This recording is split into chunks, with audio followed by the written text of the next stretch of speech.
Seryoso, Gab? Wala ka na namang date?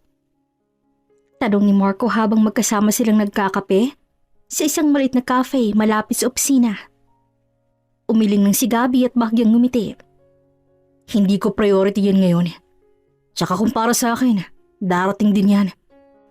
Grabe ka. Hindi ka ba nape-pressure? Alam mo naman yung mga magulang mo. Perfectionist. Tapos mataas pang standards. I bet may listahan sila ng gusto nilang mapangsawa mo. Napangiti si Gabby pero may bakas ng lungkot sa mga mata niya. May listahan nga. Parang job qualifications lang. Dapat mayaman, galing sa kanilang pamilya, maganda, smart, at syempre, magaling makipag-usap sa kanila. As if personality ko lang ang extension ng pangalan nila. Hindi na bago kay Gabby ang mga gantong usapan.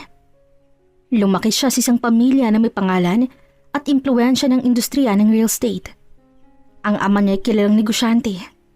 Ang ina naman ay galing din sa pamilyang may malawak na lupain sa probinsya. At bilang uniko iho, bata pa lang siya. Alam niya na parang may nakahandang blueprint ang buhay niya. Kung anong kursong kukunin, anong negosyong papasugin, at sino ang dapat niyang mahalin. Pero hindi si Gabby yung tipong magpapadala lang. Oo, magalang siya at responsable. Pero marunong din siyang pumilis para sa sarili niya. At sa puso niya, may mas halaga ang ugali kaysa sa kayamanan. Kaya nga 2 beses siyang nagkaroon ng relasyon sa mga babaeng pasok sa pamantayan ng magulang niya. At 2 beses din siyang nadismaya. Kung tutusin, okay na rin na single ako ngayon. Mas peaceful, walang gulo, walang kailangang ipaliwanag. Peaceful, oo. Pero minsan hindi ba parang kulang? Tumahimik si Gabby saglit. Totoo naman, minsan sa mga gabing tahimik, nararamdaman niya yung puwang. Pero ayaw niyang magmadali at mapasubo na naman sa maling tao. Naalala niya nung nakaraang taon lang. Halos 1 buwan lang tinagal ang huling nakarelasyon niya. Pasok na pasok sa checklist ang pamilya niya si Clarice. Maganda, sosyal, edukada, at sobrang kilala sa lipunan. Pero sa loob ng ilang linggo, napansin niyang puro sarili lang iniisip nito. Kapag nag-uusap sila, laging tungkol sa shopping, sa latest travels, o kung sinong may bagong scandal sa social circle nila. Hindi siya nakikinig kapag tungkol sa trabaho ni Gabby o sa mga problema ng empleyado niya. Para bang magkaibang mundo sila. Binalik siya sa kasalukuyan nang mapansin niyang nakatingin si Marco sa kanya. Uy, parang ang lalim ng iniisip mo naalala ko lang yung huling nakarelasyon ko. At kung gaano ako ka-thankful na natapos na. So anong plano mo? Maghihintay na lang ng miracle? Baka nga, malay mo isang araw makilala ko na lang yung tamang tao sa hindi inaasahang pagkakataon, di ba? Ngayon, anong plano mo? Trabaho muna. May mga project ba akong inaasikaso sa kumpanya? At least sa trabaho, akong may kontrol. Walang masyadong nakikialam. Kumpiyansa si Gabby sa propesyon niya. Kahit mayaman ang pamilya, hindi siya umaasa lang sa pangalan nila. Pinili niyang dumaan sa proseso, magsimula sa mababang posisyon sa kumpanya ng ama, at patunayan ng sarili bago umangat. Maraming hindi makapaniwala na kaya niyang magpakumbaba, pero para kay Gabby, mas mahalagang respeto kesa sa titulo. Alam mo bro, hindi ko kasi kayang magsayang ng oras sa taong alam kong hindi ko naman makakasama ng matagal . Mas okay na mag-isa kaysa masakal. Tumango si Marco. Alam niyang hindi birong pinagdaraanan ni Gabby sa nakaraan. Kahit maraming humahanga sa kanya, hindi na hinahayaang makulong sa imahe ng perfect son na gusto ng pamilya niya.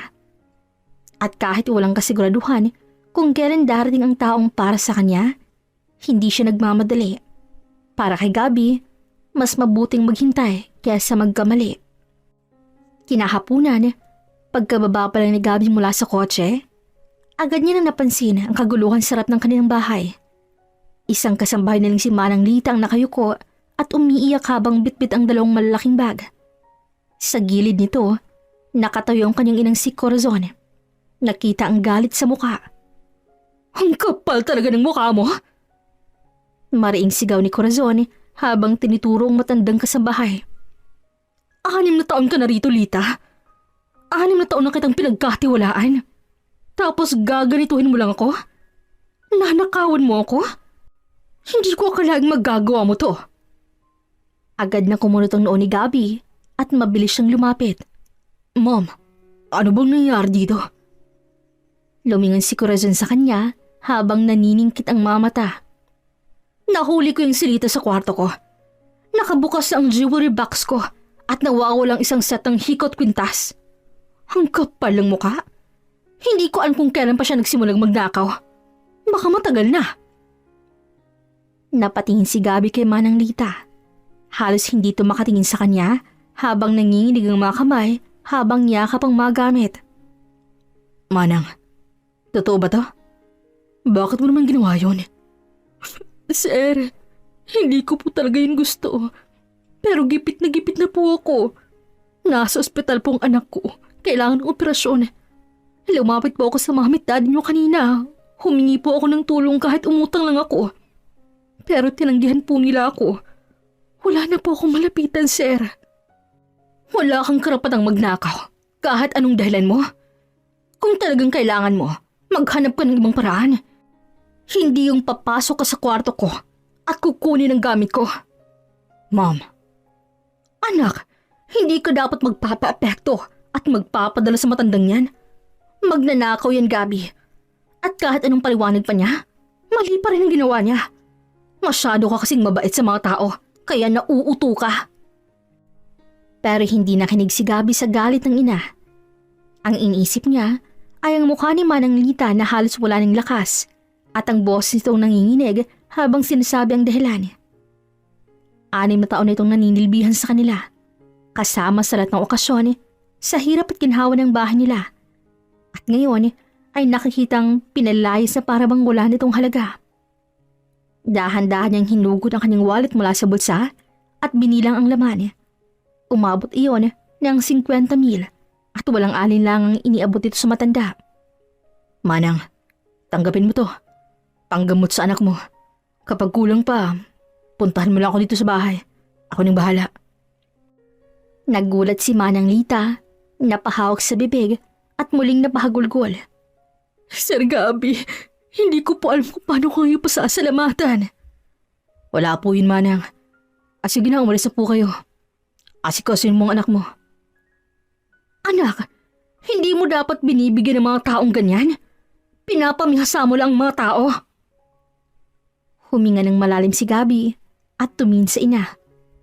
Mom, mali nga ang ginawa niya, oo. Pero naiintindihan ko kung bakit tinagawa yun. At kung tayo mismo na may kakayahang tumulong, ay wala man lang ginawa para sa kanya. Mas mali yun. Hindi na sumagot si Corazon, pero halata sa mata nitong hindi niya nagustuhan ang ginawa ng anak. Muling lumingon si Gabby kay Manang Lita.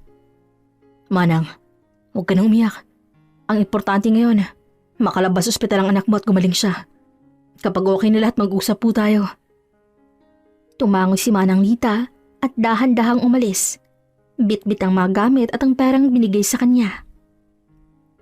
Habang pumapasok siya sa bahay, ramdam niyang bigat ng sitwasyon. Hindi lang dahil sa ginawa ni Manang Lita, kundi dahil alam niya ang malayo ang paniniwala niya sa paniniwala ng kanyang mga magulang. Sa kanila, malinaw ang tama at mali. Sa kanya naman, mas mahalagang konteksto, ang dahilan at ang pagkatao ng isang tao. Gabriel, we need to talk. Huminto siya sa gitna ng hagdan at lumingon sa ina. About what, Mom? Alam ko na kung anong sasabihin mo. I cannot believe you just gave her money after what she did. Do you know what that means? You're tolerating a thief. Pinapakita mo sa ibang staff na pwede pa silang magnakaw basta may magandang dahilan. Napailing si Gabby. Bumaba ulit siya ng 2 baitang para makaharap ng maayos sa ina. Mom, I'm not tolerating a thief. I'm showing compassion. That's different. No, Gabby. Wrong is wrong. Walang excuse sa mali. I get it, Mom. Pero isang pagkakamali lang yun compared sa 6 na taon niyang paninilbihan sa atin. 6 years, Mom. She's been with us in all of family events. Nag-aalaga sa atin. tumutulong kahit sa personal na bagay. Then one mistake, and suddenly, she's trash to you? Gabriel, she stole from me. Hindi ba sapat na dahilan yun para mawalan ako ng tiwala? At bakit mo pa kailangang magbigay ng pera? Alam mo bang baka ginagamit ka lang? Mom, she came to you first. Lumapit siya sa inyo for help kasi gipit na gipit siya. Alam mo na may kakayahan tayong tumulong, pero you didn't. Why?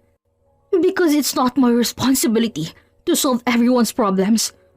Kung tutulungan ko siya, lahat na lang ng empleyado natin iisiping utangan ako kapag may emergency sila. We have to set boundaries. Boundaries or pride? Kasi para sa akin, if you can help, why not? Hindi naman siya lumapit para magpakasaya, Mom. Anak niya ang nasa ospital. Life and death situation yun. At sa tingin mo, mas pipili niyang magnakaw kaysa lumapit kung talagang may option?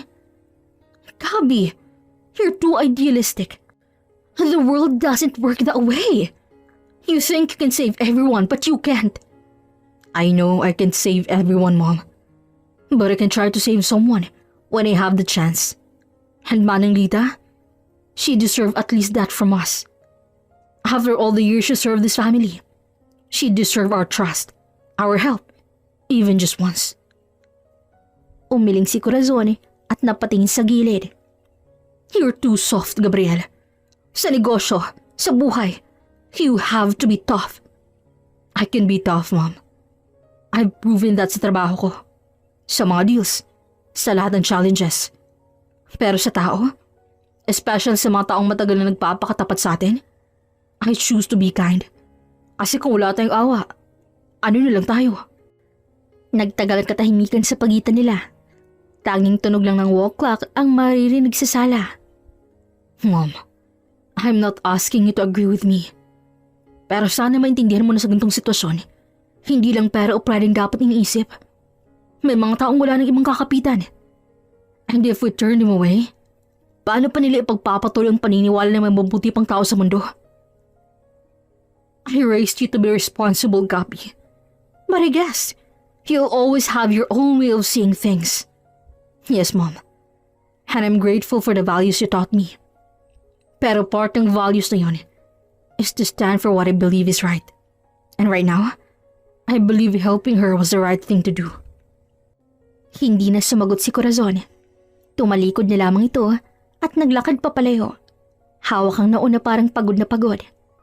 Naiwan si Gabi sa gitna ng hagdan, nakatingin sa direksyon ng nilakaran ng ina. Habang ang dibdib niya mabigat pa rin damdamin. Para sa kanya, malinaw na hindi pera o lahas ang sukatan ng tao, kundi kung paano ito pinahahalagahan sa oras ng pangangailangan. At sa gabing yun, mas lalo niyang naunawaan kung bakit hindi siya kailanman magiging kasing higpit ng kanyang mga magulang. Kinabukasan, maaga pa lang ay nasa opisina na si Gabi. Hindi pa man siya tuloy nakakasettle sa mesa niya, sumilip na si Marco sa pinto na may dalang paper bag ng pandesal at kape. Bro, breakfast delivery. Mukhang kailangan mo to. Mukha kami pinagdadaanan eh. Umupo si Gabi at napabuntong hininga. Alam mo na nga siguro, kahapon pa to eh. Pag uwi ko kasi, sakto nakita kong pinapalayas ni Ma'am si Manang Lita.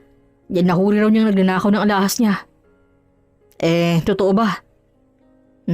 Totoo. Nakinuha niya. Pero may dahilan. Ang anak niya nasa ospital. Wala na siyang malapitan. Lumapit na siya sa parents ko para humingi ng tulong. Pero tinanggihan siya. Kaya ayun, nagkamali siya. Pero after 6 years of loyal service, sa tingin mo ba dapat gano'n na lang? Ang masakit, alam kong kaya namang tulungan ng parents ko. Pero pinili lang hindi. Boundaries daw. Para daw hindi masana yung mga tao. Pero para sa akin, minsan hindi boundaries ang kailangan kundi awa. Napangiti si Marco at umiling. Grabe ka, bro. Alam mo bang ikaw na yata ang pinakamatining tagapagtanggol ng mga tao sa paligid mo? Baguhin lang kaya natin ang pangalan mo. Instead of Gabriel o Gabi, gawin nating tanggol na lang. Dinaig mo pa si Coco Martin eh. Kulang na lang theme song ng teleserye. Napailing si Gabi, pero hindi maiwasang matawa. Loko ka talaga. Masyado mo akong ginagawang bida sa pelikula ah. Kasi naman bro, kahit sang angulo tingnan, lagi kang pumapapil para ipagtanggol ang mga tao. Staff sa bahay, empleyado sa kumpanya, kahit random janitor sa lobby, ikaw ang unang lalapit pag may gulo eh. Hindi ko nga alam kung paano ka nakakahanap ng energy para sa lahat ng yan. Humigop ng kape si Gabby at bahagyang ngumiti. Siguro kasi, naalala ko lagi kung anong pakiramdam na walang kakampi. Ayoko maranasan ng iba, lalo na kung may magagawa naman ako. Pero bro, hindi ka ba natatakot na abusuhin ka? I mean, mabait ka oo. Pero alam mo namang may mga taong sinasamantala yan. Aware ako. Pero para sa akin, mas okay nang maabuso minsan kaysa manlamig na lang at mawala ng malasakit. At least alam ko sa sarili ko na ginawa ko yung tama. Ay, kung ganyan ka na mag-isip, wala na akong laban. Pero sige na nga, kahit ayaw mo, tatawagin na lang kitang tanggol mula ngayon. Trademark mo na yan ha. Napatawa si Gabby. Pero sa loob-loob niya, alam niyang kahit biro lang yon, may katotohanan sa sinabi ni Marco. Hindi niya maiwasang maging protector sa mga taong nasa paligid niya. At kahit anong mangyari, hindi niya iiwan ang ganung parte ng pagkatao niya. Kinahaponan, matapos ang mahabang araw sa opisina, nakaupo si Gabby sa swivel chair niya. Nakatingin lang sa mga papel sa mesa, pero wala talagang gana magtrabaho. Kanina pa siya tinatawagan ng driver para sunduin. Pero ilang beses niya nang sinasabing wag na. Ayaw pa niyang umuwi, lalo na't alam niyang tiyak na magkikita na naman sila ng mommy niya at baka muling mauwi sa pagtatalo ang gabi.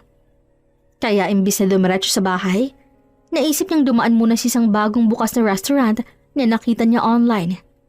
Sabi sa reviews, maganda raw ang ambience, tahimik at perfect para sa isang taong gustong magpahingang isip. Eksakto sa hinahanap niya ngayon. Pagpasok niya sa lugar, agad siyang sinalubong ng malamig na simoy mula sa aircon at banayad na ilaw mula sa mga chandelier na gawa sa wood at glass.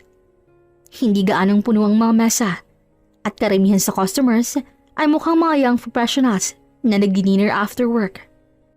Habang naglalakad siya papasok, isang waitress ang lumapit para i-guide siya sa table.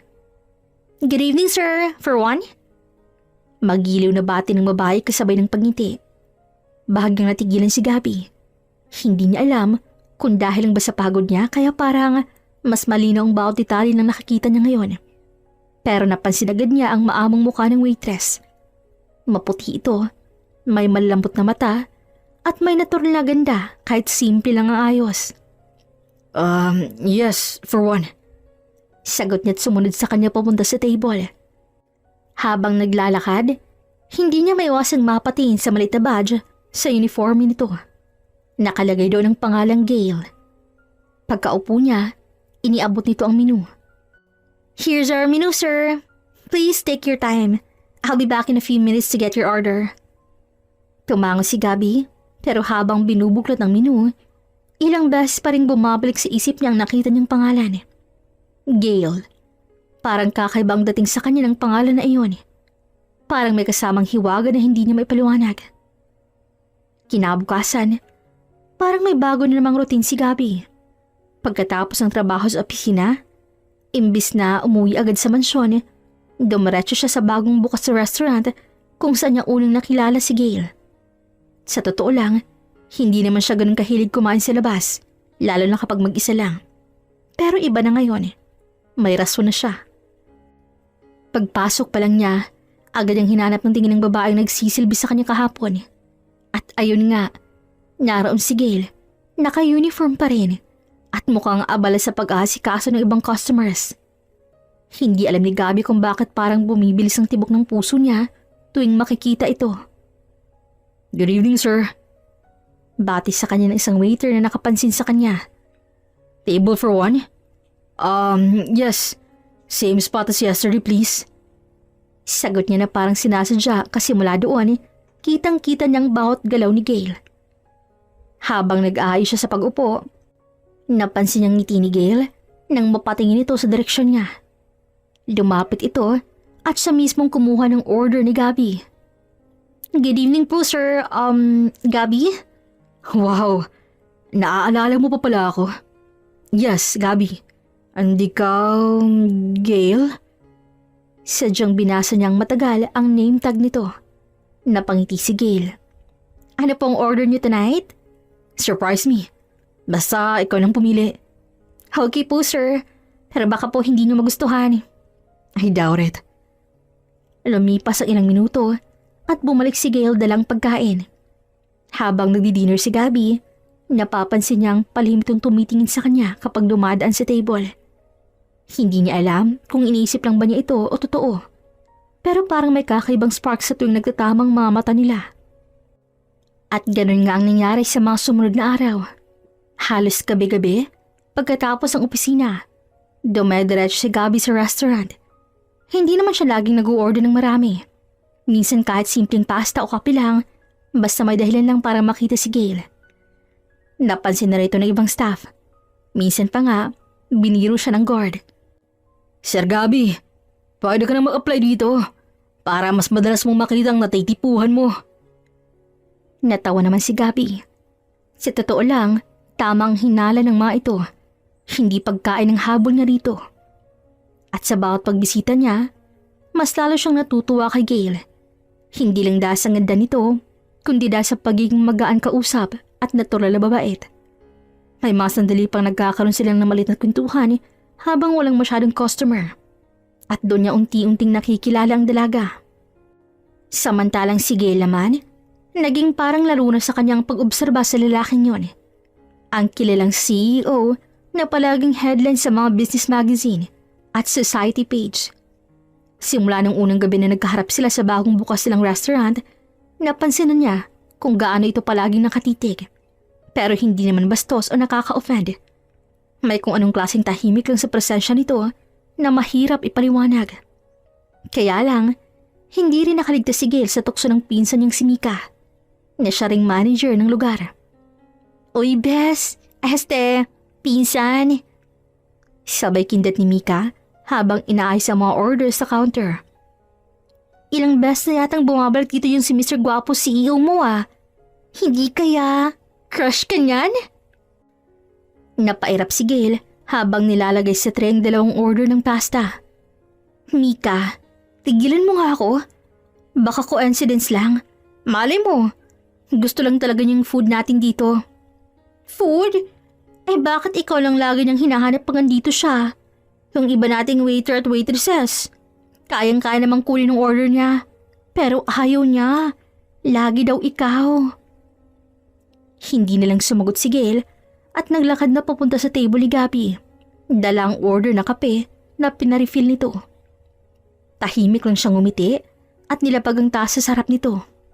Thank you, sabi ni Gabi. Tumango lang si Gail at bumalik sa counter. Pero sa loob-loob niya, hindi niya alam kung matatawa siya o maiirita sa sitwasyon. Wala naman siyang balak pumasok sa kung anong klase ng spotlight. Lalo pat sanay siya sa simpleng buhay kahit lumaki siyang mayaman. Oo, anak siya ng isang kilalang negosyante. At technically, siya ang tunay na may-ari ng restaurant na to. Pero ayaw niyang i-announce yun. Mas gusto niyang nasa likod lang ng eksena. O kaya gaya ngayon, magbuhat ng tray at mag-serve ng pagkain na parang ordinaryong empleyado. Para sa kanya, mas totoo at mas payapang gantong mundo kaysa sa mga parties at business gatherings na kinasanayan ng mga kaibigan at kakilala niya. Gail, promise, ibang tingin ng lalaking yun sa'yo. Alam mo yung tingin na parang interesado pero nag-iingat? Mika, wag ka nga magdrama. Kahit CEO pa siya, wala akong balak. Bakit? Takot kang ma-fall? Sa muli, hindi na siya sumagot. Pero sa totoo lang, may konting totoo sa sinabi ni Mika. Hindi siya takot sa lalaki. Ang kinatatakutan niya ay kung paanong naging curious siya sa mga tingin nito at kung bakit kahit ayaw niya, napapansin niyang inaabang niya rin ang pagpasok ng pamilya na matangkad at maayos manamit ng customer na iyon. Mag-aalas 8 na ng gabi nang bumukas ang pinto ng restaurant at muling pumasok si Gabi. Nasa counter si Gail, nag-ayos ng listahan ng orders. Nang mapansin niyang diretsyong tumingin si Gabby sa kanya. At sa walang alinlangan, ngumiti ito sa kanya. At gaya ng dati, parang biglang lumuwag ang kanyang dibdib. Good evening, Gail. Ngumiti naman siya at lumapit. Good evening po, Sir Gabby. Usual order? Tanong niya kunwari kalmado kahit ramdam ng pagbilis ng tibok ng puso niya. Tumango lang ito't ngumiti. Saka naupo sa paborito nitong table na nasa gilid malapit sa bintana. Habang hinahanda ni Gail ang order, lumapit ang pinsan niya na may ngising nanunukso. Uy, cousin! Nandito na naman ang knight in shining armor mo, ha? Umirap si Gail pero hindi rin maitago ang ngiti. Sa totoo lang, kahit ayaw niyang aminin, pero hinahanap-hanap na rin niya ang presensya ni Gabby. Kapag hindi ito dumaraan, parang may kulang sa araw niya. At sa tuwing dumadalaw ito, parang mas gumagaan ang pagod niya kahit pa buong araw siyang nakatayo. Ilang minuto pa, inihaan niya na ang pagkain sa mesa ni Gabby. Here's your order, sir. Salamat. Tahimik siyang tumangkot naglakad palayo. Pero bago pa siya makabalik sa counter, tinawag siya ni Gabby. Gail, wait. Yes, sir? Tumayo ito mula sa upuan. Hawak ang cellphone. Medyo umiti si Gabby na parang nahihiya pa. Can I have your number? Nabigla si Gail at hindi agad nakasagot. Ramdam niyang paghagis ng kaba sa kanyang dibdib. Pero sa kabilang banda, may kakibang saya rin na siyang naramdaman. Sure. Mahina niyang sagot, saka dinikta ang number niya habang tinatype ni Gabby sa phone nito. Thanks. Tatawagan kita or maybe text muna. Sige po. Habang bumabalik siya sa counter, naramdam niyang mainit na tingin ng pinsan niyang si Mika mula sa kabilang side. Uy! Ayan na. Hindi na ako magtataka kung mas tumalas pang pagpunta na rito, ha? Baka 3 times per day na.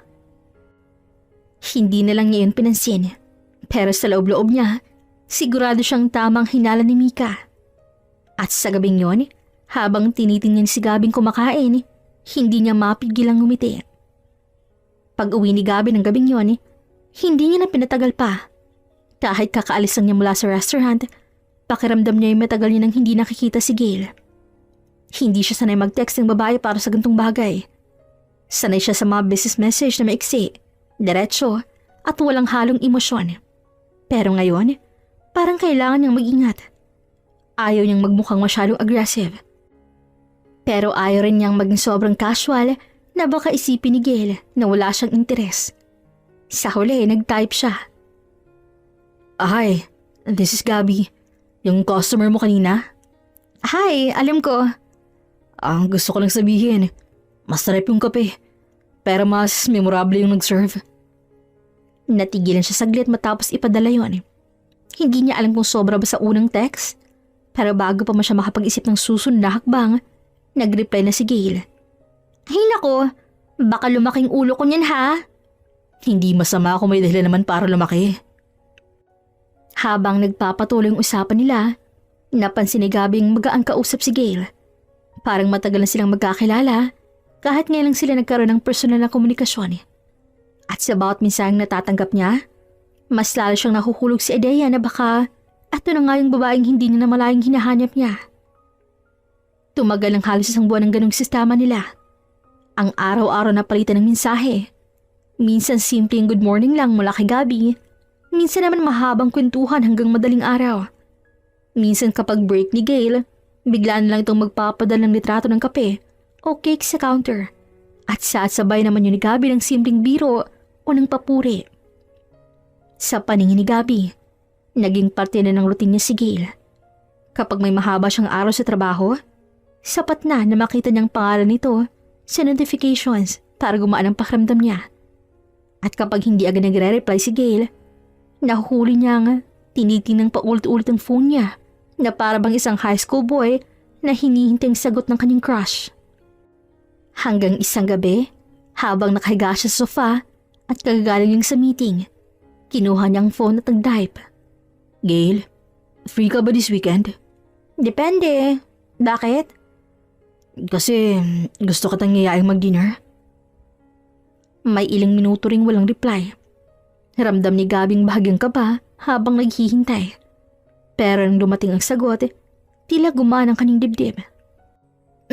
Sige. Basta ikaw ang bahala pumili ng lugar ha. Napangisi siya, ramdam ang kakaibang tuwa. Para bang sa buong buwan na palitan nilang misahe, yun ang pinakamasarap basahin. Sabado, mainit ang gabi. Pero ramdam ni Gabi na mas mainit pa ang tibok ng puso niya. Habang magkasabay sila naglalakad palabas ng restaurant na pinili niyang kainan para sa unang opisyal na date nilang dalawa ni Gail. Nakangiti siya, halatang hindi niya kayang itagong saya. Pagkapasok nila ng kotse, sandaling katahimikan na ang lumipas bago siya nagsalita. Gail, I think it's about time I tell you something. About what? Huminga ng malalim si Gabi.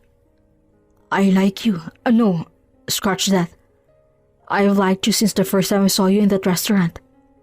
Every time I came back there, it wasn't because of the food. It was because I wanted to see you, talk to you, make you smile. It's obvious naman, Gabi. Kita ko na agad sa mga mata mo yun. Pero I didn't want to assume. So you knew? Kind of. Pero old-fashioned ako eh. Meaning? Meaning, I don't just jump into a relationship. Gusto ko ligawan muna ako. Hindi yung isang confession nang tapos tayo na agad. Napangiti si Gabi. Mas lalo pang lumalim ang tingin niya dito. I don't mind. In fact, I'd be honored to court you. Pero Gail, you have to know I'm serious about you. Seryoso ka nga. CEO ka pa naman tapos mag-aaksaya ka ng oras manligaw? It's not a waste of time if it's for the right person. Napangiti ang dalaga. So, if you're really serious, good luck sa'yo. Hindi ako madaling ligawan. I like a challenge. Besides, I'm not here to play games, Gail. I'm here to win your heart. Pinal at seryosong wika nito. Pagka-uwi ni Gabi, agad siyang sinalubong ng malamig pero eleganteng hangin ng gabi. Sa veranda, nandoon ang kanyang inang si Corazon. Nakaupo sa isang puting rattan chair habang nakasandal at hawak ang tasa ng mainit na tsaa. Gabriel, halika nga rito. Walang choice si Gabi kundi lumapit. Medyo nakakunot pa ang noon niya pero pinilit niyang ngumiti. Hi mom, it's late. Bakit hindi pa po kayo nagpapahinga? Ngunit imbis na sumagot, tiningnan lang siya ni Corazon mula ulo hanggang paa. Tapos bahagyang tumagilid ang ulo nito na parang sinusuri ang anak. Exactly. Late na. Saan ka galing? Nag-dinner lang po, ma'am. Kasamang babae? You better make sure na kagaya ng mga exes mong babaeng yung Gabriel. Kilala mo kami ng daddy mo. We have standards. Naramdaman ni Gabi ang unti-unting pagkuyom ng kamay niya. Mom, dinner lang po yun, okay? Hindi mo kailangang bigyan ng ibang meaning. Gabi, you're our único hijo. You can just date anyone? Alam mo kung paano natin pinapangalaga ng pangalan ng pamilya natin. If you want to bring someone into your life, lalo na sa public eye, kailangan siguraduhin mong she belongs to the same world. Napahinga ng malalim si Gabi. Pilit na pinapakalmang sarili. Wala sa ugali niyang sumagot ng pabalang sa ina, pero ramdam niyang unti-unting pag-init ng ulo niya. Mom, hindi lahat ng tao importante kung mayaman o hindi. What matters is kung paano kanila tinatrato, kung paano kanila pinapasaya. Sinasabi mo lang yan kasi hindi mo pa nakikita ang reality, Gabriel. But love doesn't pay the bills. Status protects you from a lot of ugly things in this world. I hope you remember that. Tumayo si Gabi at bahagyang ngumiti. Pero kita sa ngiting yon ang pagpipigil ng inis. Thanks for the reminder, Mom. Good night. Pagpasok niya sa loob, ramdam niya pa rin ang bigat ng usapan. Dumiretso siya sa kwarto, nagpalit ng damit at humiga. Pero bago niya isarang mata, kinuha niyang phone at pinuksan ang chat nilang dalawa ni Gail. You home? Gusto kasi talaga niyang ihatid si Gail kanina pero hindi na ito pumayag. Wala naman siyang nagawa kundi respeto ang gusto ng babae. Yup, ikaw? Just got home. Dinner kanina was perfect. Glad you like it. Hindi mo naman sinabi kung special ba yun or regular lang. Special. Kasi ikaw ang kasama ko. Pinagmasdan ni Gabby ang screen sandali. At sa isip niya, kung alam lang ni Gail kung paano siya naiiba sa lahat ng babaeng nakilala niya noon.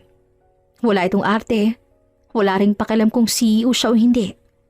At higit sa lahat, kahit hindi niya alam ang buong background ni Gail, ramdam niyang hindi ito umaasa sa pangalan o pera ng kung sino man.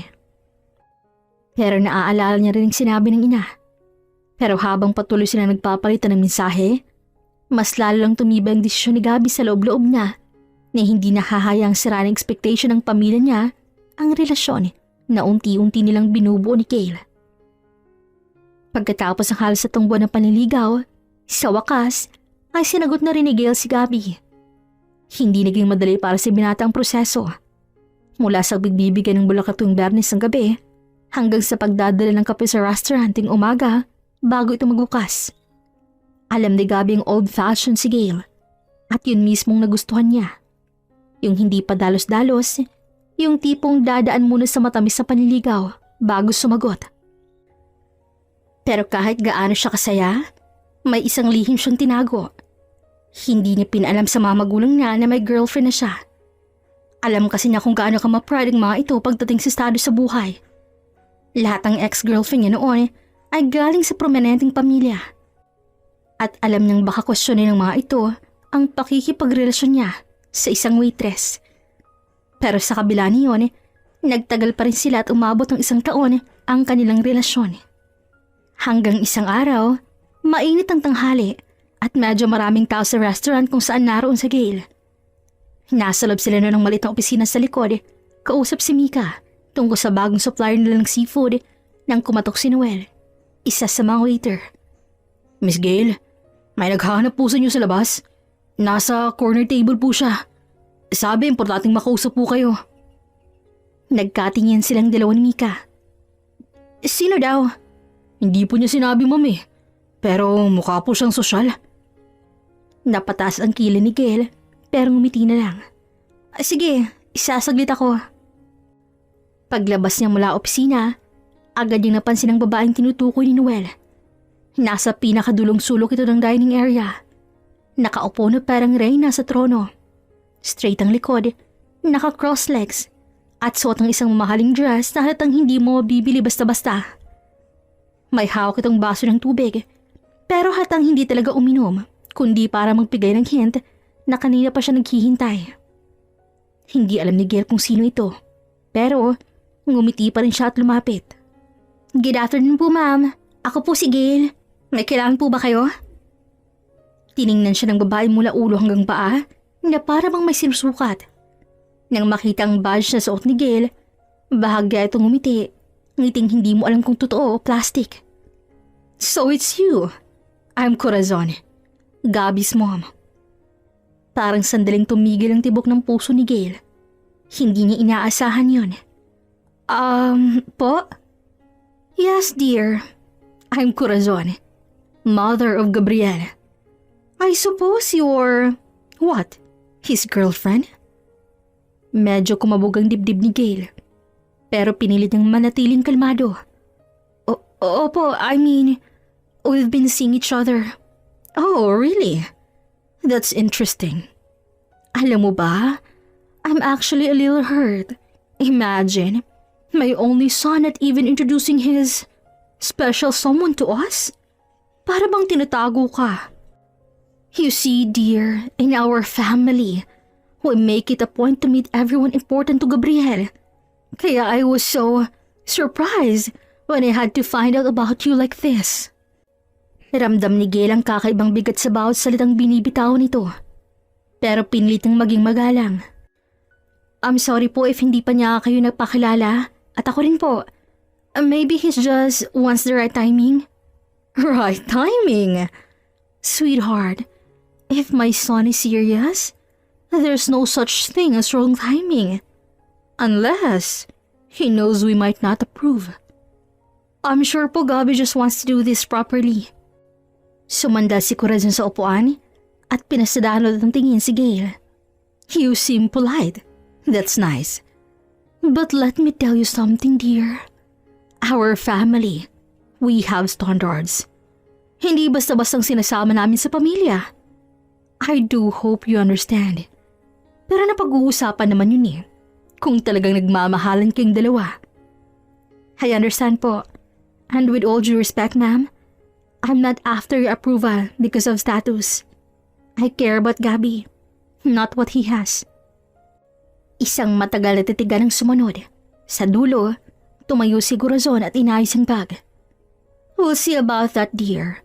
For now, I'll let Gabriel tell me the rest. Have a good day. At bago pa makasagot si Gail, nakatalikod niya ito at naglakad palabas.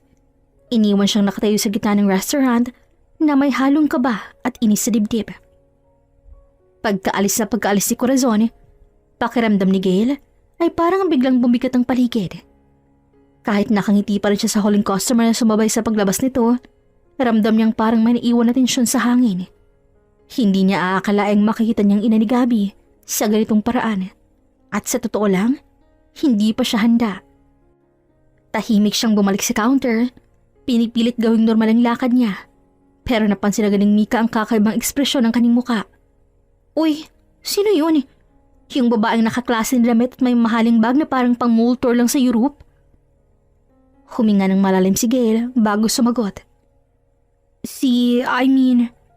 Mommy ni Gab. What? Talaga? Grabe. First meet ninyo tapos dito pa sa resto? Mukhang mata pobre. Alam mo yung tipong nakangiti pero parang sinusukat ka mula ulo hanggang paa? Ganun siya. May standards talaga. Sinabi pa niya kanina na parang nagtampuro siya kasi hindi ba ako pinakilala ni Gabby sa kanila. Kilala ko naman si Gabby at alam kong may rason siya. Ayaw ko naman siyang pilitin din dahil even ako. Hindi ko masabi-sabi sa kanya na ako may-ari ng restaurant na to. Hindi ko naman tinatago. Pero gusto ko lang talaga makilala niya ako sa ganito. Isa pa, iba si Gabby. Iba sa aura ng mom niya. Ay sus, kung alam lang niya na mas mayaman ka pa sa anak niya, baka mag-ibang tono ng boses niya kanina. Shh! Ano ka ba? Alam mo namang ayoko talagang gawing issue yung pera. Gusto kong mahalin niya ako dahil sa kung sino ako. Hindi dahil sa kung anong meron ako. Ay nako, ikaw lang talagang kilala kong ganyan girl. Pero seryoso, anong plano mo ngayon? Sasabihin ko na lang si Gabby mamaya kapag nagpunta siya dito. For now, focus muna tayo sa trabaho natin. Tumango-tango si Mika, pero hindi rin maitago ang pag-aalala. Well, good luck sa'yo. Pero feeling ko may sequel pa tong encounter niyo ni Madam. And I mean, soon. Ayoko munang isipin yan. Basta ngayon, magpo-focus ako sa resto at kay Gabby. Pero kahit anong pilit niyang ibalik ang focus sa trabaho, hindi mawala sa isip lang titig ng ginang. Pagpasok ni Gabby sa restaurant ng gabing yun, halatang pagod siya, pero may ngiti pa rin sa labi.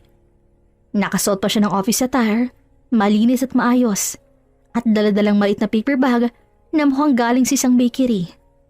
Nang makita siya ni Gail, agad itong tumayo mula sa counter at sinalubong siya ng ngiti na parabang nawala ang pagod niya sa bawat tingin. Hoy, dumating na ang prinsipe ah! Biro ni Gail habang tinatanggap ang paper bag na inabot nito. Para sa'yo yan, cheesecake. Alam kong paborito mo. Sagot ni Gabby sabay upo sa isang bakanting mesa sa harap niya. Kumusta naman ang araw mo? Okay naman. Medyo busy lang sa lunch hours pero manageable naman. Ikaw, mukhang marami kang inaasikaso ah. Grabe sa dami. Pero okay lang. Worth it naman. Love? May kwento ako. Kanina kasi may pumunta dito eh. Sino? Supplier? Customer? Customer. Babae. Sopistikada. May aura ng, alam mo na, mataas ang standards. Okay. Hinanap niya ako. Sabi ng waiter may naghanap sa akin sa labas. Paglapit ko, nagpakilala siya. Mom mo daw siya? Natigilan si Gabby. Para siya napako sa kinauupuan. Si Mom? Pumunta dito? Kanina lang? Oo, nagpakilala siya. Sabi niya nagtatampo raw siya kasi hindi mo daw ako pinakilala sa kanila. Ano pang sinabi niya? Napangiti si Gail. Wala namang masyado.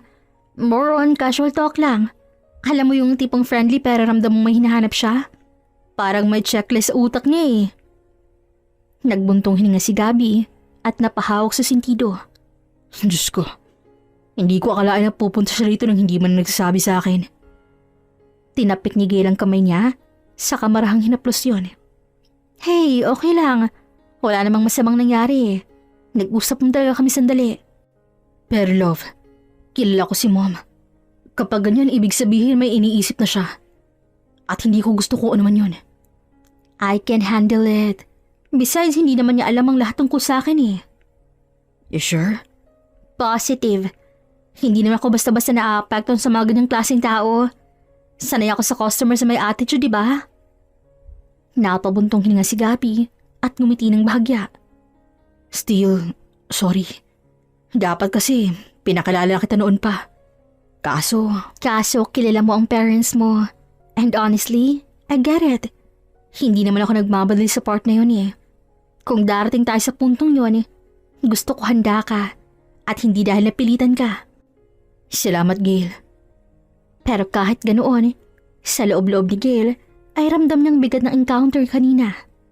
Hindi niya alam kung babalik pang ina ni Gabby o kung anong magiging epekto nito sa kanila. Pero isa lang sigurado siya. Handa siyang harapin kung ano man yun, basta't magkasama silang dalawa. Pag-uwi ni Gabby, huminto siya sandali sa harap ng gate. Pinikit ang mamata at huminga ng malalim para kalmahin ang sarili. Pero hindi na rin niya napigilan ang mabilis na pagtibok ng puso niya. Hindi niya alam kung mas dapat ba siyang kabahan o mainis. Pagbukas niya ng pintuan, nakita niya agad si Corazon na nakaupo sa veranda habang nagkakape. Mom, can we talk? Itinaas si Corazon ng kilay at bahagyang ngumiti. Oh, Gabriel, you're home early. How's your day? Mom, don't play games with me. Ano ginagawa mo sa restaurant kanina? And how did you even know her? Inilapag ni Corazon ang tasa ng kape niya, saka marahang tumuwid ng upo. So she told you. Well, it's simple. I am your mother. Kaya natural lang na alam ko kung sino mga kinakausap mo. Besides, I was in the area. I wanted to have lunch. And then I saw the name on her badge. Gail. So what? You just decided to introduce yourself without telling me? Yes, Gabriel. I'm your mother. I have every right to know the people you're associating with. Lalo na kung she's someone special to you. Is she? Humugot ng malalim na hininga si Gabby at umiwas ng tingin. Mom, we've been together for a while now. Pero hindi ko pa sinasabi sa inyo kasi kilala ko yung dalawa ni Dad. Ayokong husgahan niyo siya just because she's not part of our circle. Oh, Gabriel, you think I don't know? The way you talk about her, the way your face lights up. You're my son. I can tell. Exactly, Mom. You can tell. So why do you need to go behind my back and make her feel uncomfortable? Alam ko kung paano kayo mag-isip. You have standards. And I should. Your father and I built a life with certain principles. We just want the best for you. Kung may babaeng papasok sa buhay mo, I expect her to be a part with us. Alam mo yun. Mom, Gail is more than enough. She's smart, independent, hardworking. She's not like anyone I've met before. Maybe. Pero you should have introduced her properly, Gabriel. Hindi yung I have to find out this way. Parang tinatago mo siya sa amin. I'm not hiding her because I'm ashamed. I'm protecting her from you. Halos maburang ngiti sa labi ni Corazon at sandaling nanahimik ang paligid. You think I would hurt her? I think that you'll judge her before you even know her. Humigop ulit ng kape si Corazon, Pero alam ni Gabby ang tinamaan ito sa sinabi niya. At bago pa man makasagot si Corazon, agad ang sumingit ang daddy niyang si Henry. Ano to? May seryosong usapan ba tayo? Tanong ni Henry habang tinatanggal ang kanyang coat at sinabit sa upuan. Lumapit ito at umupo sa kabilang armchair habang pinagsiklop ang mga kamay. Naririnig kong boses mo mula sa labas, Gabby. Is there something wrong? Honey, nakilala at pinuntahan ko lang naman ang girlfriend niya na hindi niya pinapakilala sa atin. Nagalit na siya dahil akala niya iinsultuhin ko ang babaeng yon. Iho, kung talagang gusto mo yung babae, we can always talk about it. Wala namang problema sa amin ng mami mo. Napag-uusapan naman ng lahat. Basta ba'y sigurado ka sa pinipili mo? Nanlaki ang mga mata ni Gabby. So, okay lang sa inyo? Nagkatinginan sina Corazon at Henry.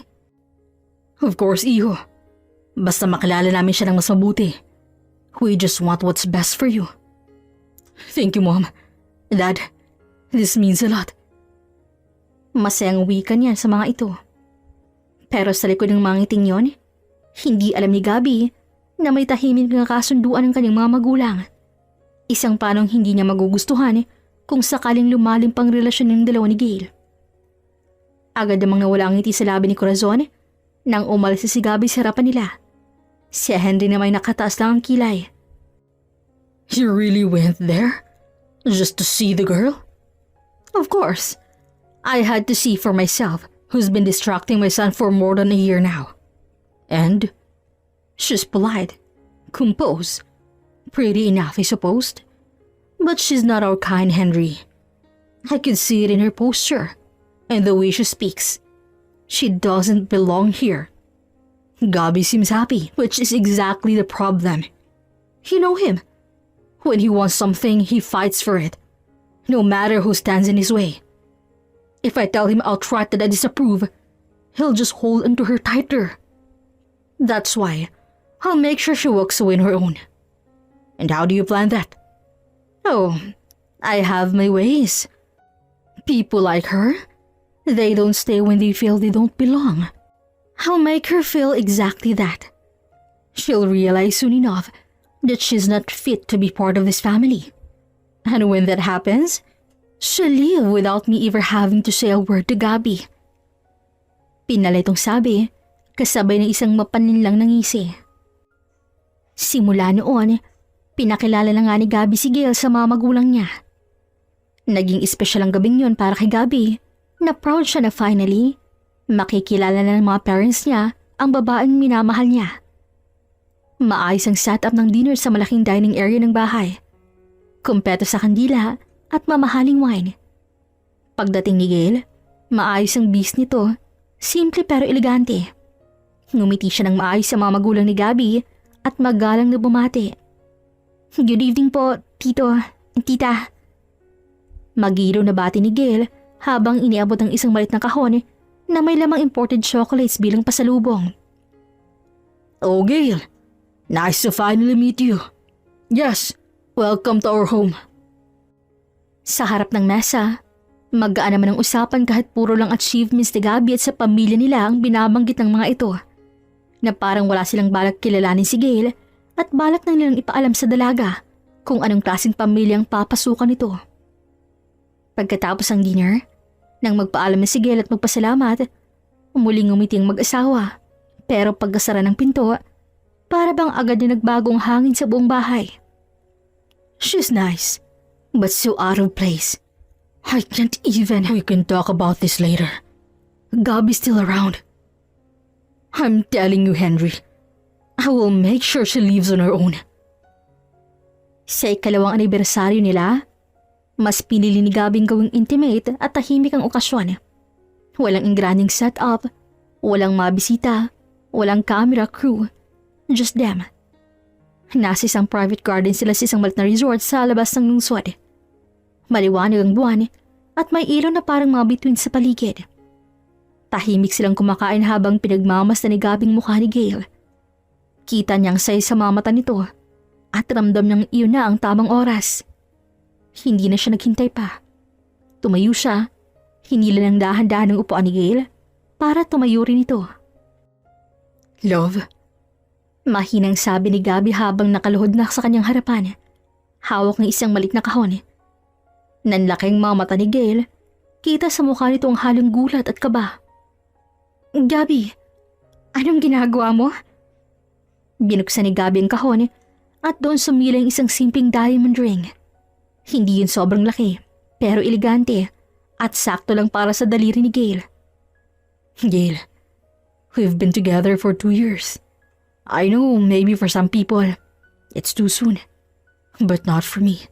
Every single day with you just made me more sure about one thing. I want to spend the rest of my life with you. Love, sure ka ba? 2 years pa lang tayo. I'm sure.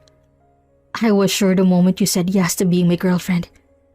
And every day since then, mas lalo na ako nagiging sigurado. I don't care how many months or years pang bibilangin ng iba. What I care about is this. Us. Love, you know I believe in commitment, in marriage. But I also believe in taking time. Then let's take our time after this, love. The engagement doesn't mean we have to get married tomorrow. It just means we're choosing each other, officially, for good. Tumahimik si Gail. Nakatinglang sa kanya habang tila pinag-iisipan ng lahat. Ngunit sa huli, napangiti rin ito at marahan niyang hinawakan ng pisngi ni Gabby. You're really serious about this, huh? I've never been more serious in my life. At doon niya nas naramdaman ang marahang pagtango ni Gail. Hawak pa rin ito ang kamay niya habang pinapaso ng singsing at marahang hinalikan ng mga daliri nito bago siya tumayo at niyakap ng mahigpit. Kinabukasan maagang dumating si Gail sa restaurant. Pagkaupo pa lang niya sa mesa, agad niya nang pinakita ang daliri niyang may singsing. Look, Mix! Her engaged! Nag-propose si Gabby kagabi. Wow! Congratulations! Kaya lang, engaged na kayo. Yet, he still doesn't know your real status in life. Even your parents. They hasn't met them. That's kind of big, don't you think? I know. Nagtatanong nga si Gabby kung kailan niya makikilala ang parents ko. Pero sabi ko lang soon. Pero don't worry, Mix. Dahil engaged na kami, hahanap na ako ng tamang timing para sabihin sa parents ko. At kay Gabby, hindi ko siya iiwan si Ere. I just need to prepare myself for it. I just hope the right timing doesn't come too late, ha? Napabuntong hininga si Gail, sabay piso sa singsing na nasa daliri niya at napangiti. At iyon na sanang plano ni Gail, pero na-postpone dahil inibitan siya ni Gabby sa party ng family nila. Mga business partners, clients, friends, and relatives daw ang imbitado. Pumayag naman si Gail at naghanda talaga siya para sa gabing yun. Pagdating nila sa venue, agad niyang napansin ang dami ng tao. Mag-aarbot marang niya ang paligid at halatang makilalang taong karamihan ng bisita. Nasa tabi lang siya ni Gabby habang binabati nito ang mga kakilala. Paminsan-minsan, kinakausap din siya ng mga tao. Ngunit higit siyang komportable na tahimik na nag-oobserba. Habang busy si Gabby sa pagkikipag-usap silang business partners, lumapit si Corazon na may hawak ng baso ng juice.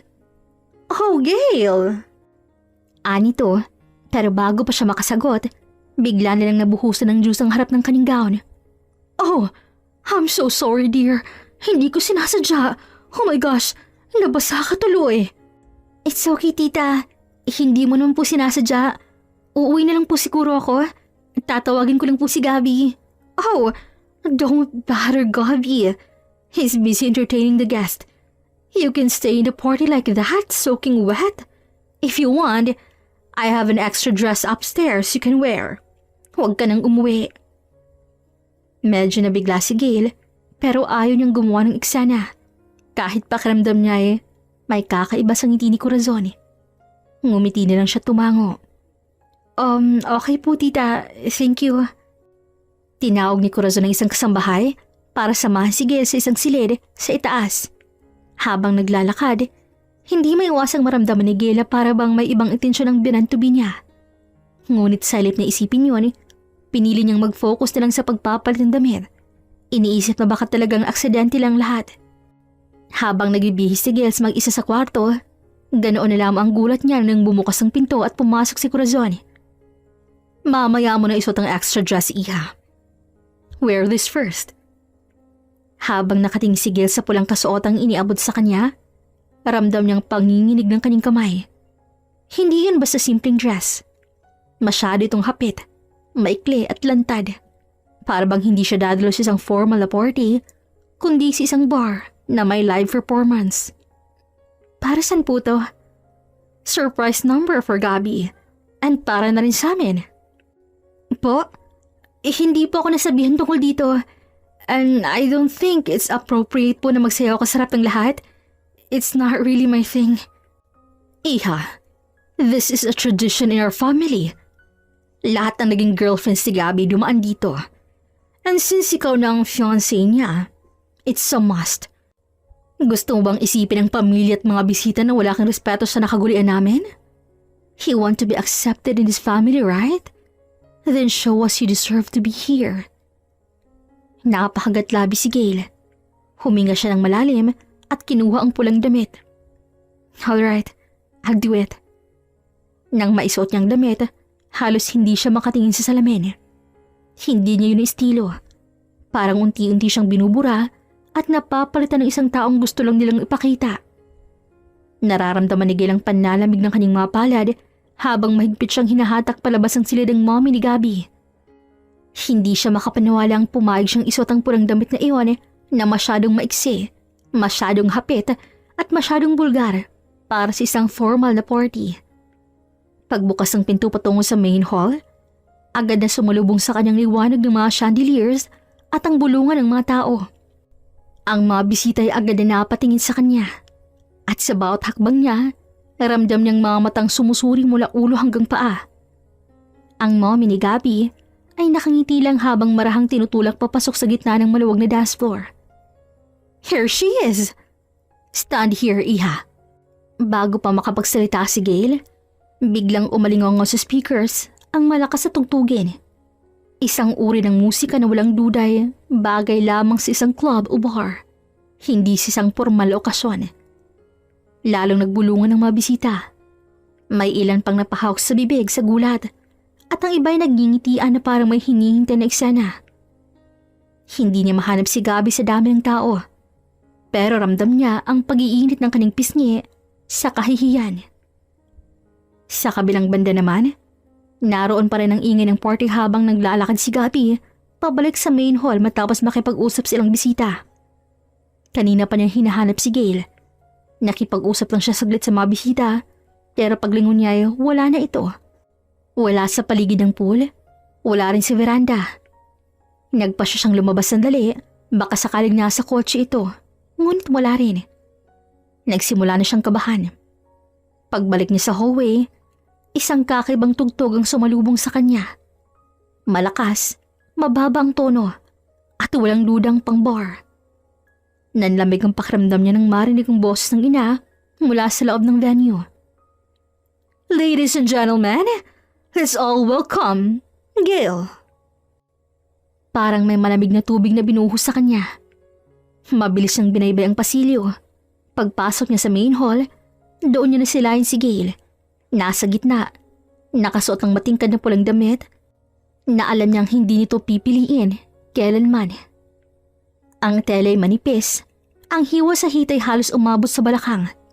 Kitang-kita niyang pamumula ng pisngi ni Gail at pamimilipit ito sa pagkakatayo. Mom, what are you doing? Mariing sabi ni Gabi at mabilis na lumapit sa kanila si Gail palapit sa kanya. Teaching her a lesson para malaman niya kung saan dapat siya lulugar. Lesson? We don't like her, Gabi. At ang isang kagaya niyang waitress lang ay hindi bagay sa ganitong party. At talagang nag-propose ka pa sa kanya. Akala ko ba tanggap mo na siya? Ganto ka na ba talaga kadesperada para lang masunod ang gusto mo? Ipapahiya mong kapwa mo babae sa harap ng lahat? Isang malakas na sampal ang lumbanding sa pisngi ng binata. May ilang bisitang napaawang mabibig sa gulat. Huwag mo akong pagsasabihin sa harap ng mga tao. Anak kita, At wala kang karapatang turuan ako kung paano magpatakbo ng pamilya. Natahimik ang paligid hanggang sa may narinig silang boses mula sa sulok. Tama na yan! Lumingon ang lahat. Isa sa mga pinakaginagalang na panauhin ang lumapit. Si Florante. Isang matandang lalaking nakasuot ang mamahaling Amerikana. Isa siyang kilalang negosyante at matalik na kaibigan ng ama ni Gail. Maski ito nagulat kung bakit naroon ang inaanak niya. Ganoon din si Gail. Corazon, hindi ko naman tiis ang kahihiyang binibigyan niyo sa batang to. Hindi niyo siguro siya kilala at hindi na ako magtataka. Isang simpleng bata lang inaanak ko. Naggulat ang ginang. Inaanak mo? Anong pinagsasabi mo, Mr. De Dios? Ang dalagang tinatawag ng waitress ay walang iba kundi ang nag-iisang anak ng bilyonaryong nagmamay-ari ng buong subdivision tinitirhan ninyo. Parang may sumabog na bulkan sa katahimikan. May ilang bisitang napaubo, may iba namang nagbulungan agad. At siya rin, ang tagapagmana ng kumpanya na nagmamay-ari hindi lang ng lupang kinatitirikan ng bahay ninyo, kundi ng maraming establishmento sa lungsod na to. Hindi nakapagsalita ang ina ni Gabby. Para bang biglang nawala ng lakas ang kanyang mga tuhod. Maging ang ilang kamag-anak na kanina'y tahimik na nakangisi, ay biglang napatungo. Ganon din si Gabby na ngayon napatingin sa kanyang fiancé. Ramdam ni Gail ang panlalamig ng paligid. Plano niyang sabihin ng totoo pero hindi sa ganong paraan. Kaya naman sa labis na kahihiyan ay tumakbo siya palabas. Gusto sana siyang sundan ni Gabby pero hindi rin ito makagalaw dahil sa pagkabigla. Mainit ang sikat ng araw nang makarating si Gabby sa bahay ni Gail. Buong linggo siyang walang natanggap na kahit isang mensahe mula rito. Kahit ilang beses siyang pumunta sa restaurant, palaging sinasabi ng mga staff na wala si Gail. Sa huli, kinailangan niya nang humingi ng tulong kay Mika para makuha ang address nito. Kaya pagdating niya sa gate, ilang beses siyang nag-atubili bago tuluyang pinindot ang doorbell. May kaba sa kanyang dibdib, pero mas nangingibabaw ang guilt na matagal lang bumabagabag sa kanya. Lumabas naman si Gail na halatang nagulat sa pagdating niya. Gabby, anong ginagawa mo dito? I just wanted to talk. Please, Gail. Just for a few minutes. Tahimik lang si Gail ng ilang segundo bago siya tinanguan at binuksan ang gate. Pumasok si Gabby at sumunod sa kanya hanggang sala. Gail, I came here to say I'm sorry. Sa lahat. I know I've been trying to reach you pero I know I didn't deserve your forgiveness after what happened that night. Gabby, mabuti nandito ka rin. Gusto ko nang ipaalam na I'm already preparing to file a complaint against your mom and your entire family. Hindi ko nalang pinalaki agad dahil ayokong maging pang-public scandal to. But what she did, it was harassment, humiliation, and I won't let that slide. I know, and honestly I understand. My mom crossed the line. She had no right to do that to you. That's why I'm ending things between us. Natigilan si Gail habang nanlalaking mga mata. What? Bakit? So after everything, you're just gonna... No, Gail. It's not like that. Ang totoo, wala na talaga akong mukhang maiharap sa'yo. My mom, my dad, ginawa nila yung sarap ng lahat. And now, even if I want to fight for you, I feel like I've already failed you. Kinapalan ko nilang mukha ko to say sorry one last time. Gabby, hindi mo kasalanan yun. Wala kang kontrol sa ginawa ng mga magulang mo. You were trying to defend me that night. I saw that. Pero I still let it happen. I should have stopped it before it even started. I should have taken you out to party the moment I felt something was off. Pero imbes, nakipag-usap ako sa ibang bisita while you were being set up like that. Gabby, you're blaming yourself too much. I can handle myself, you know that. I just didn't expect na pati nanay mo, she would go that far. It's just, I love you, Gail. I do. But I hate that loving me comes with this baggage. My family, their pride, their ego. I can't keep dragging you into death. And you think breaking up with me is the solution? You think leaving me will make things better? Gabby, I've dealt with worst. I can fight for myself, but I can fight for us if you're not willing to stand with me. They want me out of your life, Gabby. Kung susuko ka, you're giving them exactly what they want. Natahimik si Gabby sa sinabi nito. May tamang mga salita ni Gail, ngunit ramdam pa rin niyang takot at kahihiyan. Bumuntong hininga si Gail. Look, I'm not saying everything will be okay overnight. Pero kung may natutunan ako sa buhay, it's that you don't turn your back on people you love just because things get ugly. If you really want to leave, then fine. Pero at least be honest. Are you leaving because of me or because of them? Hindi agad nakasagot si Gabby. Listen to me. I also have my faults. May kasalanan din ako kasi I didn't tell you everything from the start. I didn't give you the chance to know the whole truth about me. I love you, Gabby. So I'm not letting you go just because of this. Hindi ba man nakakapagsalita si Gabby nang bigla na lang silang napalingon nang marinig ang boses mula sa hagdanan ng bahay. Bumaba ang mga magulang ni Gail. Anak, sino bang kausap mo dyan? Tanong ng kanyang ama, kahit halatang pareho nilang alam ang buong issue. Mom, Dad, he's soon to be my husband. Nagulat si Gabby sa sinabi ni Gail, pero bago pa siya makapag-react, napangiti ang mag-asawa. Lumapit ang ama nito at tinapik si Gabby sa balikat. Kung siyang mahal mo, anak, we welcome him. Wala kaming panghuhusga. Ang kasalanan ng iba ay hindi dapat ikarga sa balikat mo, iho. Tama siya. You shouldn't blame yourself for someone else's mistakes. Kung mahal mo ang anak ko, protect him. Hindi na sumagot si Gabby. Ang masalitang yun ay diretso niyang naramdaman sa puso. At sa kabila ng lahat ng nangyari, doon niya mas naramdaman na baka deserve pa rin niyang mahalin si Gail. Dumaan ang ilang araw, natuloy ang pagsasampa ng kaso ni Gail sa pamilya ni Gabby. Dahil doon, nakaluhod na nakikiusap sa harap ni Gail ang buong pamilya ni Gabby.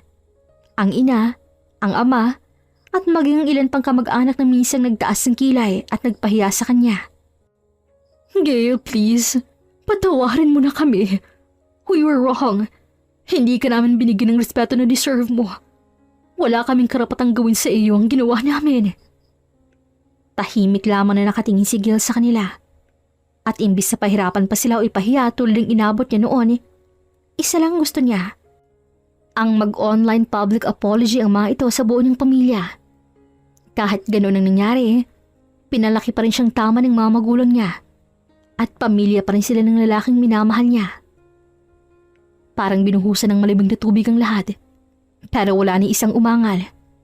Tumango sila na tila ba handang tanggapin ang anumang kahihiyan kapalit ng kapatawaran. Kaya naman di nagtagal, nag-public apology na nga ang mga ito. Naging usap-usapan sa social media ang eksenang yun. Nag-trending ang video ng public apology at maraming pumuri kay Gail sa kanyang maturity at pagpapatawad. Ngunit para sa pamilya ni Gabby, naging mabigat ang epekto nito. Nag-iba ang tingin ng komunidad sa kanila. Maraming kaibigan ang lumayo at ang mga tao'y dati nakikisama lamang sa kanila dahil sa yaman, biglang nagbago ng ihip. Halos mawala ng tiwala sa kanilang lahat.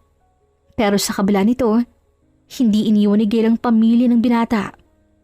Tinulungan niyang mga ito na muling makabangon, hindi para burahin ang kanilang kasalanan, kundi para maturuan silang rumispeto at magpakumbaba. Lalo na sa mga simpleng tao. Mula noon, nagbago ng malaki ang ugali ng ama't ina ni Gabby. Ang dating mata pobre at mapangmata, ngayon ay marunong nang humiti at bumati sa kahit sinong makakasalubong. Natutunan nilang ang halaga ng tao ay hindi nasusukat sa pera o posisyon, kundi sa kabutihan at respeto. At sa tuwing titingnan ni Gail si Gabby, mas lalong tumitibay ang tiwala niya sa binata. Hindi dahil perpekto ito, kundi dahil alam niyang handa itong tumayo sa kanyang tabi, kahit laban pa sa sarili nitong pamilya. At higit sa lahat, dahil pareho silang natutong magmahal ng walang kondisyon. Hanggang sa dumating nga ang araw ng kasal nila Gabby at Gail. Sa kabila ng mga pagsubok na pinagdaanan nila, ang araw na ito ay naging simbolo ng kanilang tagumpay. Hindi lang bilang magkasintahan, kundi bilang dalawang taong handang magpatawad, magmahal at magbagong buhay. Simple lang seremonya. Sa isang maliit na garden na pinili ni Gail. Hindi kailangan ng ingranding dekorasyon o mamahaling gown. Ang mahalaga ay ang presensya ng mga taong tunay na nagmamahal sa kanila.